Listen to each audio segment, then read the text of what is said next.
রাত তখন গভীর। তেহরানের রাস্তায় হঠাৎ করেই অস্বাভাবিক নীরবতা নেমে এলো। ঠিক সেই মুহূর্তে তেহরানের রাস্তায় মধ্যরাতে নামলো ইরানের কাউন্টার টেরোরিজম স্পেশাল ফোর্স বা NOPO বিশেষ বাহিনীর কমান্ডোরা। কেউ কিছু বুঝে ওঠার আগেই একের পর এক গোপন ফ্ল্যাটের দরজা ভাঙা হচ্ছে, হাতকড়া পরিয়ে ধরে আনা হচ্ছে সেই সব মানুষদের যাদের পরিচয় ছিল সাধারণ ব্যবসায়ী, শিক্ষক বা সরকারি কর্মচারী, কিন্তু আসলে তারা ছিল মোসাদের হয়ে কাজ করা গোপন এজেন্ট।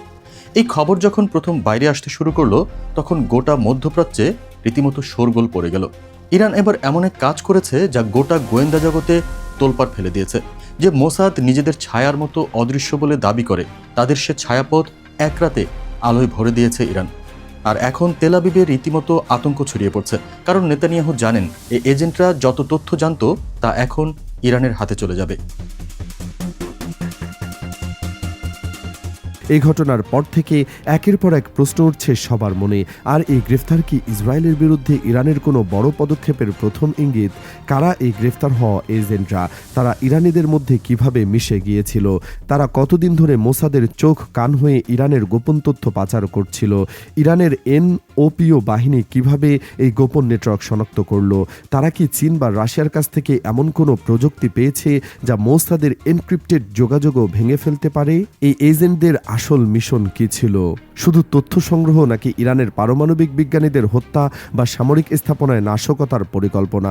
সবচেয়ে চমকে দেওয়ার প্রশ্ন হলো, মোসাদের এ ব্যর্থতা কি প্রমাণ করে যে ইরান এখন গোয়েন্দা যুদ্ধেও ইসরায়েলের চেয়ে এগিয়ে?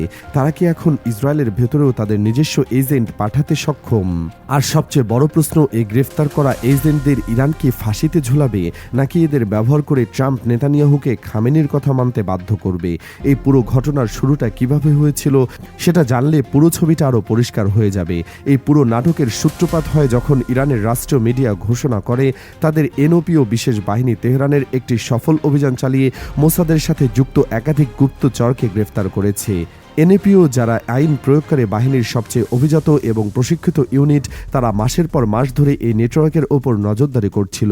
পুরো অপারেশনটা কতটা নিখুঁতভাবে পরিচালনা করা হয়েছিল সেটা জানলে রীতিমতো অবাক হতে হয়।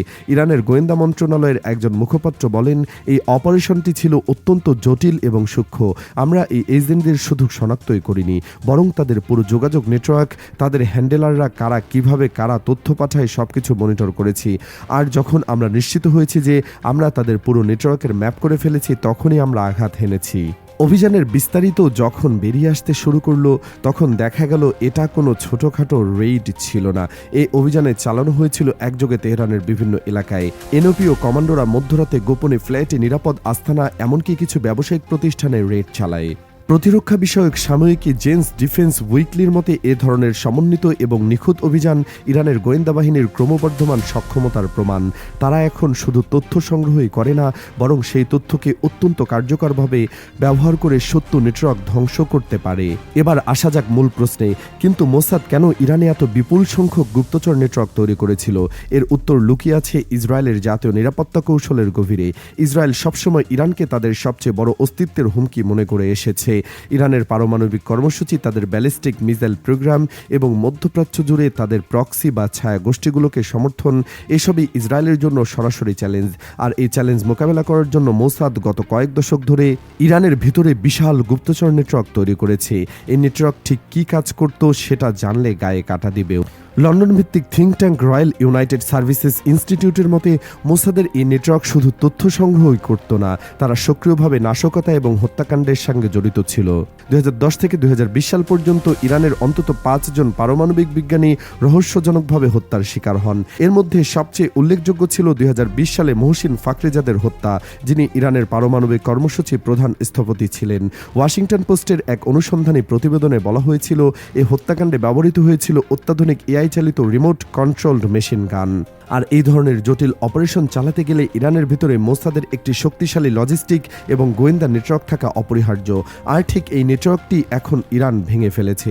এখন সবচেয়ে বড় রহস্য হলো ইরান কিভাবে এই অসাধ্য সাধন করলো। কিন্তু কিভাবে ইরান এই গোপন নেটওয়ার্ক শনাক্ত করলো এবং ভেঙে ফেললো, এবং এর উত্তর লুকিয়ে আছে ইরানের গোয়েন্দা বাহিনীর আধুনিকায়ন এবং তাদের রাশিয়া এবং চীনের সাথে গভীর সহযোগিতায়।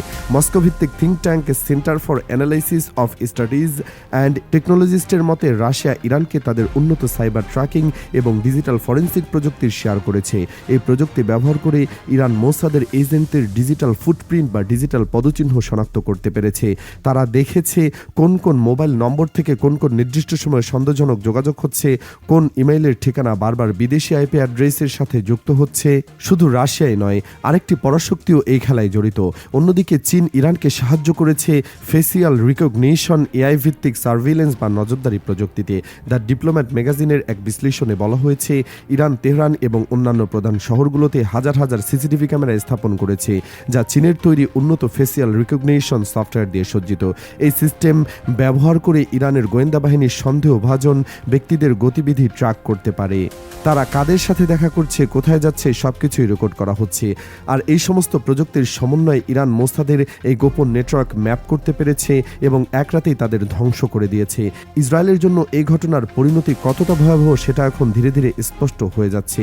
এই গ্রেফতার ইসরায়েলের জন্য শুধু একটি কৌশলগত ধাক্কা নয়, এটি একটি জাতীয় নিরাপত্তার বিপর্যয়। কারণ এই এজেন্টরা শুধু তথ্য সংগ্রহকারী ছিল না, তারা ছিল মোসাদের চোখ কান। তারা জানতো ইরানের কোনো পারমাণবিক স্থাপনায় কি হচ্ছে, কোন সামরিক ঘাঁটিতে নতুন অস্ত্র পরীক্ষা হচ্ছে, কোন উচ্চপদস্থ কর্মকর্তা কোথায় যাচ্ছেন। আর এখন এ সমস্ত তথ্যের উৎস শুকিয়ে গেছে। ইসরায়েল এখন ইরানের ভেতরে প্রায় অন্ধ। এই অবস্থায় ইসরায়েলের ভেতরে কী ধরনের প্রতিক্রিয়া হচ্ছে সেটাও জানা গেছে। সিএনএনের জাতীয় নিরাপত্তা বিষয়ক প্রতিবেদক জিম সুটো তার এক রিপোর্টে নাম প্রকাশে অনিচ্ছুক একজন মোসাদ কর্মকর্তার উদ্ধৃতি দিয়ে বলেছেন, এটি আমাদের জন্য একটি দুঃস্বপ্ন।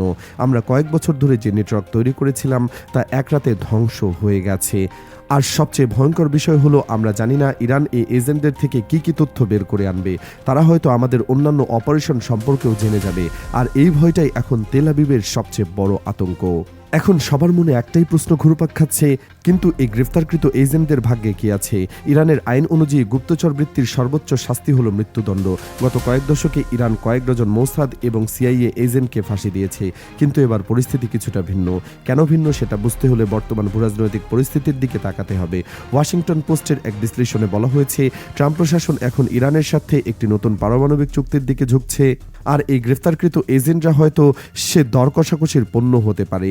ইরান হয়তো এই এজেন্টদের ব্যবহার করে ট্রাম্পের কাছে কিছু ছাড় আদায় করতে পারে। বিনিময়ে তারা হয়তো নেতানিয়াহুর উপর চাপ সৃষ্টি করতে পারে, যাতে ইসরায়েল ফিলিস্তিনিদের সাথে শান্তি আলোচনায় বসতে বাধ্য হয়। এই ব্যাপারে বিশেষজ্ঞরা কি বলছেন সেটাও জানা দরকার। মিডল ইস্ট ইনস্টিটিউটের এক বিশেষজ্ঞ বলছেন, ইরান খুব ভালো করে জানে এই এজেন্টরা একটি মূল্যবান কার্ড। তারা এদের ফাঁসি দিয়ে সাময়িক প্রতিরোধের স্বাদ নিতে পারে, কিন্তু তার চেয়েও বড় লাভ হতে পারে যদি তারা এদের ব্যবহার করে আমেরিকা এবং ইসরায়েলের ওপর কূটনৈতিক চাপ সৃষ্টি করে। আর এই কৌশলটি হয়তো ইরান খেলতে যাচ্ছে।